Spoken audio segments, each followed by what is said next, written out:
Oi, crianças! Hoje a atividade é do arraiá e a professora vai fazer uma fogueira.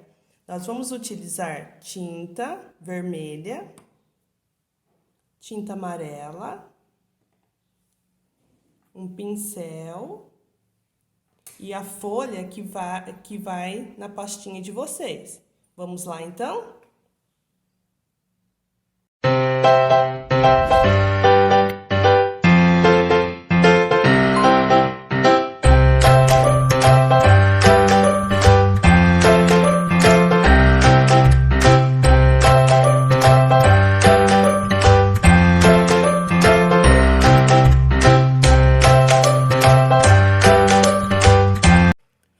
Olha, criança, como ficou bonita a nossa fogueira.